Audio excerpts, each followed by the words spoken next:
ہردیپ سنگھ نجر یہ ایک ایسا نام ہے جس سے ظاہر ہے کہ سکھ برادری سے تعلق رکھنے والے افراد واقف ہوں گے، جس سے کینیڈا میں رہنے والے سکھ واقف ہوں گے، بھارت میں رہنے والے لوگ واقف ہوں گے، بھارتی سرکار جس سے واقف ہوگی۔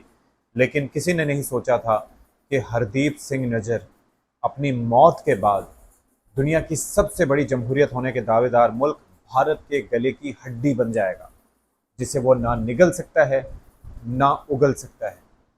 ایسا کیوں ہے؟ بھارتی سرکار نے یہ سوچا کہ چونکہ وہ کشمیریوں پر جو چاہے ظلم ڈھا رہے ہوتے ہیں، وہاں پر 9 لاکھ بھارتی فوجی موجود ہیں، ان کے تمام جو ہیومن رائٹس ہیں ان کی وائلیشن کی جاتی ہے، ان کی عصمت دری کی جاتی ہے کشمیری عوام کی، اور کوئی پوچھنے والا نہیں ہے، کیونکہ ہم بات کرتے ہیں کہ تمام ملکوں کے آپس میں جو تجارتی تعلقات ہیں، بائی لیٹرل ٹریڈز ہیں انڈیا کے جو دوسرے ملکوں کے ساتھ، وہ اس کی راہ میں رکاوٹ آ جاتی ہیں۔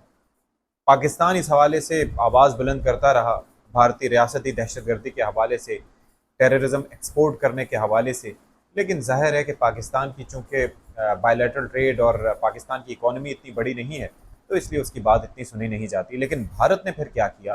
بھارت نے سوچا، وہ جیسے ہوتا ہے نا کہ گلی محلے کے بڑے لڑکوں کے گھومنے کے ساتھ آپ کو یہ لگتا ہے کہ آپ کے اندر بھی وہی والا کانفیڈنس اور آپ کے اندر بھی وہی والا اسکل سیٹ آ گیا ہے، تو یہی بھارت نے سمجھا کہ وہ جس سے چاہے پنگا لے سکتا ہے، جس کی سرزمین پہ چاہے کارروائی کر سکتا ہے، اور پاکستان تو اسے منہ توڑ جواب دیتا رہا ہے۔ لیکن اس بار یہ کام کیا کس نے؟ کینیڈا نے۔ آپ کو بتایا کہ Canada is a land of opportunities, نہ صرف وہاں پر پاکستانی جا کر اسکلڈ ورکرز جاتے ہیں، بلکہ بھارتی بھی وہاں پر اپنے روزگار کے سلسلے میں جاتے ہیں اور اپنی لائف بناتے ہیں۔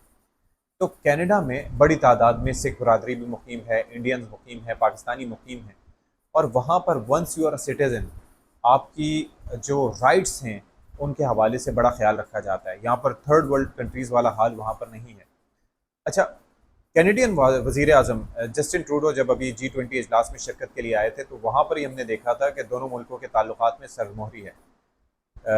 ہینڈ شیک سے لے کے جب جسٹن ٹروڈو کا طیارہ خراب ہوا تو 2 دن جس طرح سے انہوں نے وہاں پر ہوٹل میں اسٹے کیا، پھر انہوں نے ابھی جو بیان دیا اس سے یہ چیز واضح ہوتی ہے کہ کس طرح سے ان دونوں کے ملکوں کے تعلقات جو ہیں وہ ایک نہ واپس آنے والی سطح پر پہنچ چکے ہیں۔ اور وجہ کیا ہے؟ جون میں ہردیپ سنگھ نجر کا قتل، کینیڈا کے علاقے وینکوور میں ایک گردوارے کے باہر ان کو قتل کر دیا گیا تھا 2 مسلح افراد کی جانب سے، ٹھیک ہے؟ بعد میں پتہ چلا کہ اس میں باقی لوگ بھی ملوث ہیں، اور ابھی جسٹن ٹروڈو کی جانب سے جس طرح سے اسٹیٹمنٹ دیا گیا کہ اس واقعے میں انڈین اسٹیٹ ایجنٹس کے ملوث ہونے کے شواہد ملے ہیں، ہم مزید انویسٹیگیٹ اس حوالے سے کر رہے ہیں۔ اور انہوں نے یہ بھی کہا کہ G20 اجلاس کے موقع پر بھی انہوں نے نریندر مودی کے سامنے یہ معاملہ اٹھایا تھا۔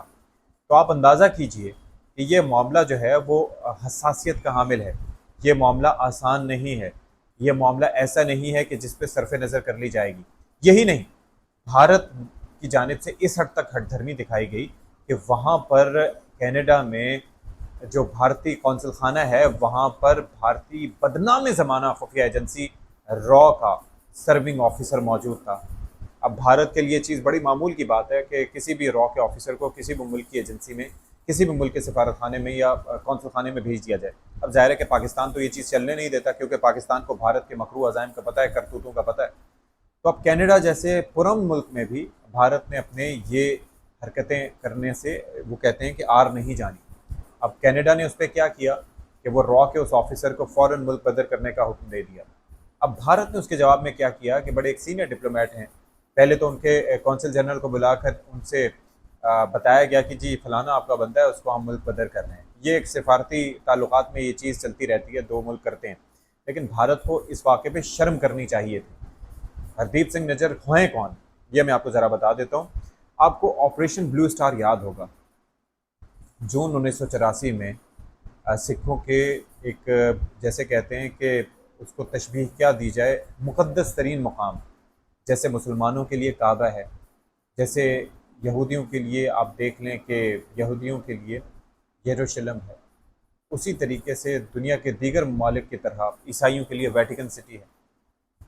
تو اسی اعتبار سے وہ سکھوں کے لیے ایک مقدس ترین مقام، گولڈن ٹیمپل جسے کہا جاتا ہے، وہ وہاں پر موجود ہے۔ وہاں پر بھارتی فوج کی جانب سے لشکر کشی کی گئی، اور وہاں پر کئی سکھ رہنماؤں کو قتل کیا۔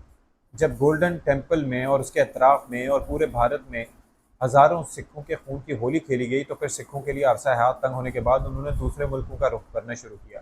کینیڈا میں بڑی تعداد میں سکھ بستے ہیں، اور وینکوور میں جب ستمبر کی 10 تاریخ کو جب پروٹیسٹ ہوا تھا اس حوالے سے، تو تقریباً 1.5 لاکھ کے قریب لوگوں نے وہاں پر اس پروٹیسٹ میں حصہ لیا تھا۔ اب ہو کیا رہا ہے؟ ہو یہ رہا ہے کہ جو بھارت کا جو ہیومن رائٹس کی وائلیشن کا ریکارڈ ہے، پہلے تو وہ چھپ جایا کرتا تھا، لیکن اب وہ اس بارے میں بھرپور طریقے سے کھل کے دنیا کے سامنے آ رہا ہے۔ اب آپ یہ دیکھیے کہ وائٹ ہاؤس کا بھی اس پہ ریئیکشن سامنے آ چکا ہے، برطانیہ کا بھی اس پہ ریئیکشن سامنے آ چکا ہے، اور ان کا جو پلڑا ہے وہ کینیڈا کی طرف بھاری دکھائی دیتا ہے، بیکاز ظاہر ہے کہ Canada is a different country, اور وہاں پر ہیومن رائٹس کی وائلیشن کو اس طرح سے نہیں جانے دیا جائے گا۔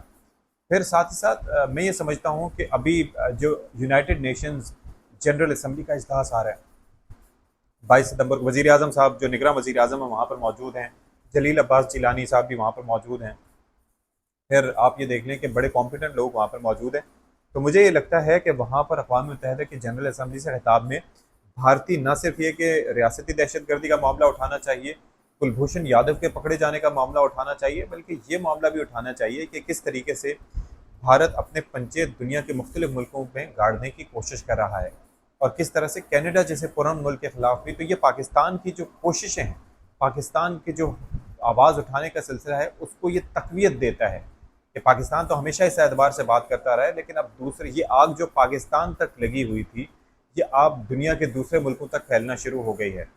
اور پاکستان جو ہے وہ ظاہر ہے، خالستان تحریک کی بات کی جائے تو پاکستان ہر پرامن تحریک کی حمایت کرتا ہے، کیونکہ سکھ جو ہیں وہ بڑے ایک کہتے ہیں مہذب لوگ ہیں، بڑے کھلے دل والے لوگ ہیں۔ مجھے اچھی طرح سے یاد ہے کہ جب کرتارپور کوریڈور کا معاملہ ہوا تھا اور وہاں سے سکھ یاتری آتے تھے، یا اس سے پہلے بھی جب سکھ یاتری آیا کرتے تھے سمجھوتا ایکسپریس کے ذریعے، تو کتنی محبت اور عقیدت کا اظہار کیا کرتے تھے۔ لیکن بھارت میں سوائے اونچی ذات کے ہندوؤں کے ہر کسی کے لیے عرصہ حیات تنگ ہے، بھلے وہ نچلی ذات کے ہندو ہوں، بھلے وہ عیسائی ہوں، بھلے وہ مسلمان ہوں، ہر کسی کے لیے زندگی اجیرن ہے۔ لیکن سامنے دنیا کے ایک امیج ہے shining India, prosperous India, secular India, لیکن حقیقت سب کے سامنے ہے۔